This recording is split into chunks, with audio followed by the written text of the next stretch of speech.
Welcome back to another episode, guys. So this is day 2 of working on the Kawasaki. Now you see that right there, something good's coming for that. But for today we're actually going to be working on this bad girl right here that you could see. Yesterday was a great day. We actually got this bad girl to turn on. It was a very exciting day for me, just because it had been about 3 or 4 years that this motorcycle hadn't turned on and I hadn't used it, and the tank was really rusted. Now when I drained out that metal rescue, it went in clear as water, and it actually ended up coming out black. You can kind of have an idea of how badly rusted it was for it to come out like that. But today we're actually going to be just focusing on changing the oil, and like I said, something good's coming for that one right there, but that will be another episode, so let's get to it. That drain plug, this is for the Kawasaki, the 2007. You're gonna need a size 17 socket, so that's basically gonna be one of these, and that should be able to break that bolt off. So basically what we're gonna be doing right now is essentially the same thing we do with every other car. Take that drain plug off, empty out all the old oil, remove the oil filter, then following this step and replacing it with a brand new filter and oil.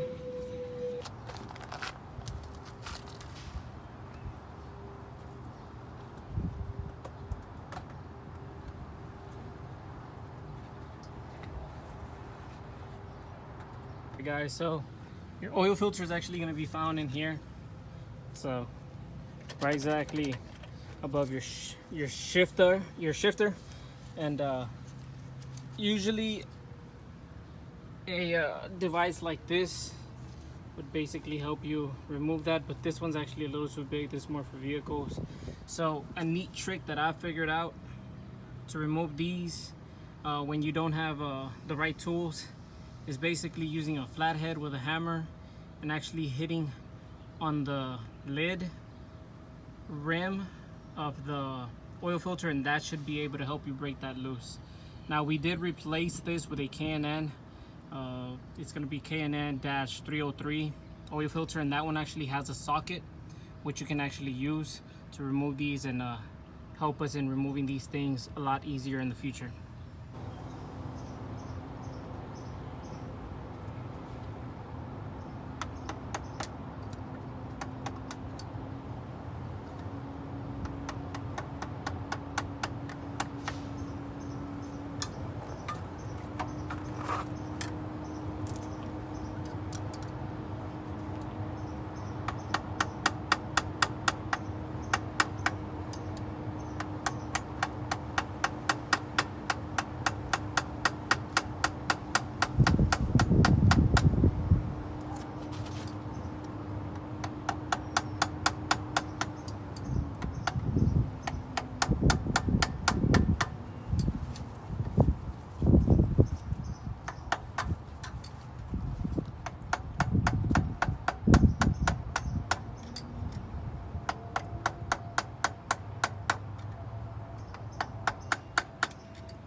Alright, so as you can see, we got it removed. Now, I'm not gonna show you guys exactly the proper way of actually putting this filter right now. Just in case you guys are wondering, the part number for Kawasaki, it's gonna be 16097-0004. That's gonna be your part number in case you are gonna be using a Kawasaki oil filter. I'm sorry. But like I said, I won't be flipping it around to show you guys just because there's still oil in this. We're gonna keep letting that drain for now, since there still is quite a few drops of oil leaking out. We want to make sure everything's completely out. What we're gonna actually do is put just a little bit of oil on our new oil filter. As you can see right here, it's K&N 303. We're gonna go ahead and install this. Now, this is the neat trick that K&N has been putting into their filters, is assisting in being able to remove these a lot easier. And it's a size 17. So we have our filter, and that's going to be our oil we're going to be using, Mobile 1 10W40 Racing 40. This is a very good oil. It meets all the recommendations, all the specs for this particular motorcycle. So let's go ahead and fill her up.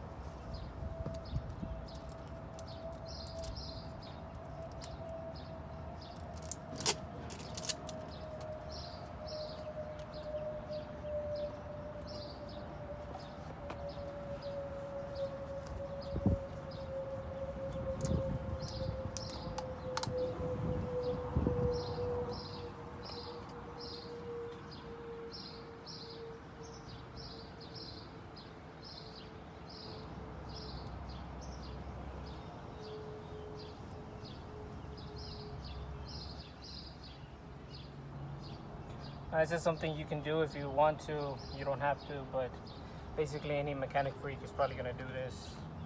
Make sure that you drizzle a little bit of oil around that black gasket, just to assist you in installing this and being able to install it with a little bit of lubrication. Now, we did put a little bit of oil in the filter. That's just to assist in filling it up.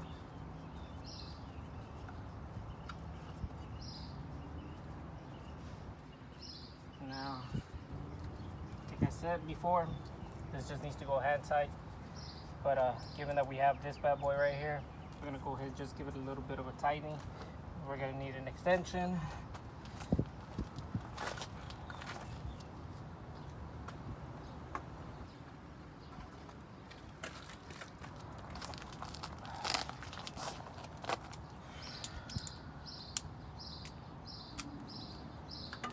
Don't want to over torque it.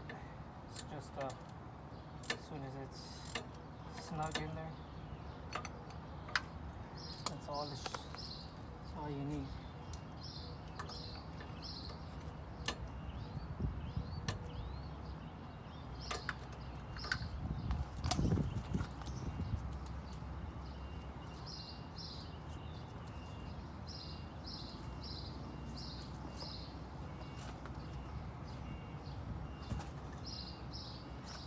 And she's in there. You have this hole right here. This is part of your oil pan.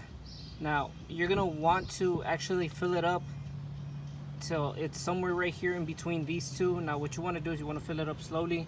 That's gonna be where you fill up through. You want to fill it up slowly just because you don't want to overfill. You don't want to overfill this section right here. You want to make sure that your oil level is right there. So what you want to do is you want to fill up a little bit and then straighten out the bike, see where your oil levels are with your bike straight, and you should be good.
So we actually figured out why the brakes weren't bleeding.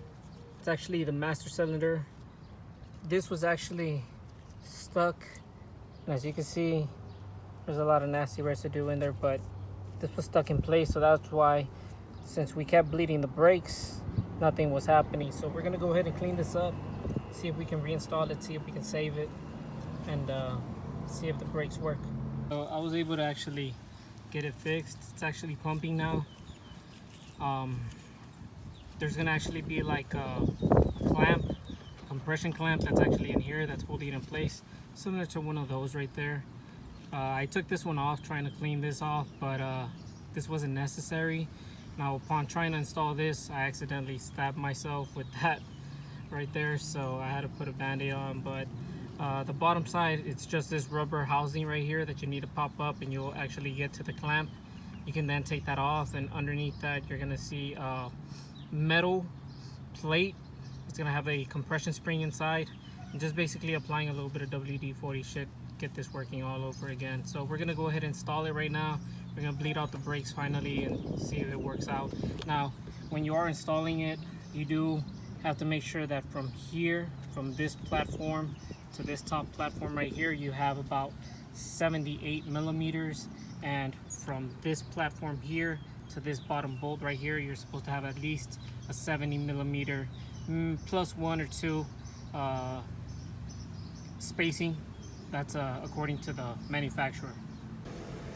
Alright guys, so we've already got everything installed. We've got our brake booster right here. That's already been installed.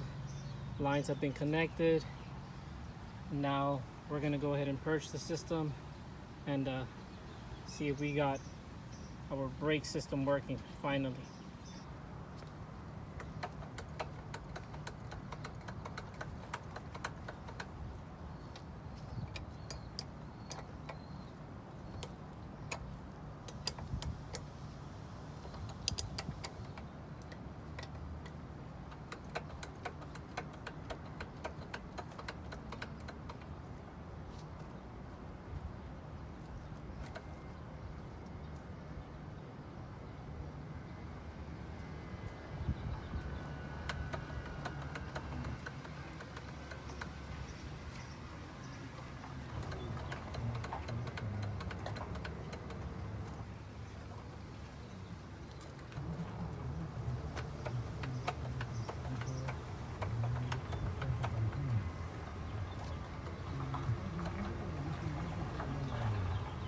So guys, unfortunately I'll have to end the video here, but it's confirmed. Even after trying to fix the brake booster, it still doesn't want to give, pumping up, and it still doesn't want to suck any of the brake fluid. Given the year of the bike, these are fairly cheap, but that's something that will need to get replaced along with this. Probably with this brake line, we're gonna go ahead and replace it. It's pretty old already, but we're gonna order that, and hopefully, you know, we can get that shipped over to us pretty quick. But for now, I guess this is gonna have to be the remainder of the video. I'll probably just have to end it here until I get the part.